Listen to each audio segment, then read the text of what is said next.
From Jordan Levitt dropping a couple grand at the possibility of winning, to McGregor's confidence in himself being worth $3 million, here are Times fighters bet heavily on themselves, starting with Jordan Levitt, and this one's got a pretty happy ending. So here's what went down. Jordan felt a little too confident with his fighting, which makes sense, since he's really good when the moment calls for it, but his skills weren't the only thing that made him spend a lot of money on himself. Turns out that the odds were definitely in his favor, and it seemed like he was going to win no matter what happened in the fight. I mean, it's not every day that gambling websites claim you've got a 60% chance of winning. So obviously, he had to get in on that action. And just how much did he spend? That's probably the biggest question on all your minds right now. Well, the fighter got 2.5 units worth of it. Sadly, there isn't an exact number I can give you, since unit amounts are different for everyone and depend on a ton of different things. But let's be honest, he's probably loaded, so there's no doubt that he spent a good chunk of cash on this, though it was probably nothing compared to the kind of money James Vick is willing to bet. This one's from back in 2017 when UFC 217 was all the rage. But this time it was different, mainly because you had this one-hit wonder finally making waves again. With a record of 7-1, while he was going into his fight with Justin Gaethje, the fighter was obviously hyped up like never before. In fact, he even made a bet on himself, and while there aren't any exact numbers out there, he says that he always bets the maximum limit, no matter what. James even talked about it in an interview with ESPN. Turns out, it's something he's been doing for all of his fights, which makes sense, since the odds were almost always in his favor, at least up to this point, though as soon as he was up against one of the biggest names in the game, the fighter absolutely goofed it, and understandably so. After fighting amateurs his entire life, he was suddenly up against a living legend. I mean, what did you think was going to happen?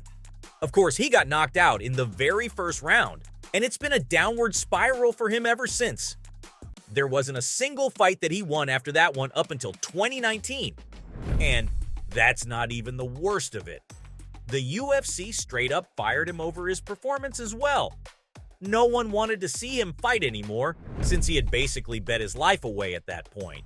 But not all fighters end up ruining their lives over some harmless betting, and Dustin Poirier is a living example of it. You probably didn't think that someone as humble as Dustin would be on this list, but you'd be dead wrong. In fact, the fighter has been betting on himself for the longest time, probably more than any other guy out there. And I mean every single time he's been out in the cage. Even though he would only bet a few $100 for each of his fights, he's fought a lot of people, and that amount could easily rack up to tens of thousands at this point. But the fighter has also come on the record saying he's actually lost a lot of money because of all this. So what started out as just motivation for him to make some extra cash actually went the other way, which is exactly why he's not all that into it now. I mean, if there's a big fight, he'll put in some money when he's feeling like it, but other than that, you won't see him taking that risk again. Luckily, this is one fighter who had the skills to back up his gambling habits. I'm talking about Justin Jaynes. Though it does bring up a really important question. I mean, should someone who knows the sport so well even be allowed to bet on themselves? Surely there's got to be something fishy about that. But even if there isn't, betting for fighters rarely ever goes down well, and Justin is someone you probably never thought would be down for betting. But after losing for 3 whole fights in a row, he just really needed something to get him motivated again. So what did he do? Bet all the money he had at the time. That's right, all of it. And it was just enough to get him through another month or two. Though that didn't stop him from putting 25 grand on the table at one point. Honestly, it was a pretty stupid thing to do. Sure, he was confident, trained hard, and tried his best to win every fight, even putting up a few great bouts, but in the end, all of his money was just thrown away at the fight with Boston Strong, where Justin's opponent obviously came out on top. But there's got to be a reason for all that confidence, right? You don't bet thousands on yourself for nothing. Except he totally did. The fighter was a plus 150 underdog, and despite being on a losing streak, somehow managed to get people really riled up. He even posted a video on his Instagram before the ill-fated fight, basically telling all them haters that he doesn't care what they have to say, because he's definitely gonna win. And guess what? Nothing went his way. He lost the fight, lost all of his money, and the UFC even kicked him out of the promotion because of it. All that on his birthday? How bad does your luck even have to be for all of that? This guy's really down in the dumps, but you know who isn't? I'll give you a hint. It's someone who's been into sports betting for the longest time and doesn't really lose a lot of fights. None other than the iconic Floyd Mayweather.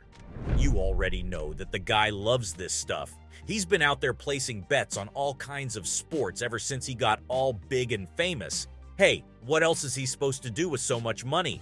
Of course, he's gonna try and make more out of it.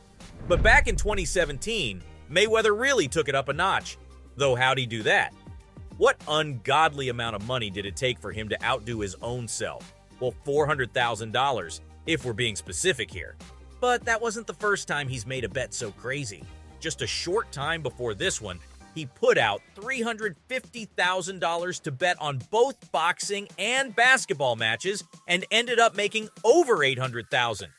So, he had to go ahead and continue with his success streak, betting bigger this time around. Obviously, the only way for that, at least in his head, was to bet on himself in his fight against Conor McGregor. Sadly, each time he tried to make a bet, companies would just refuse to work with an amount that big.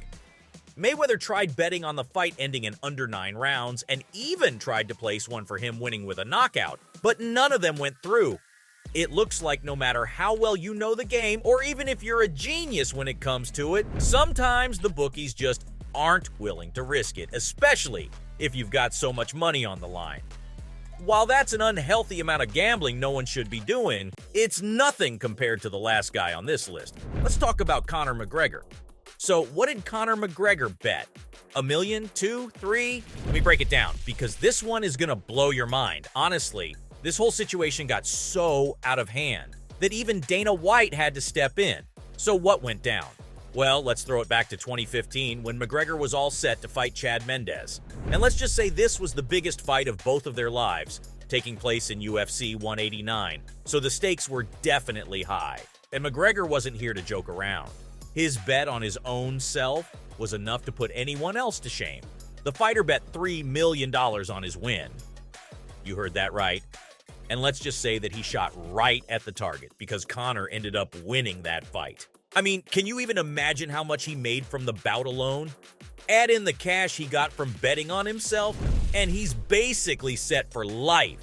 That's not all, though. Because apparently the guy was making those bets with some of the top-level execs from the promotion. Isn't that basically insider trading at that point? Or at least something along those lines?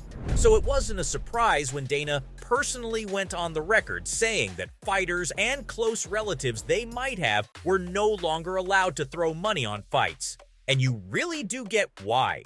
I mean, it isn't exactly a fair game when they know the odds better than bookies now, is it? So, from McGregor's confidence in himself being worth $3 million to Jordan Levitt dropping a couple grand on just the possibility of winning a fight, this has been a look at times fighters bet heavily on themselves.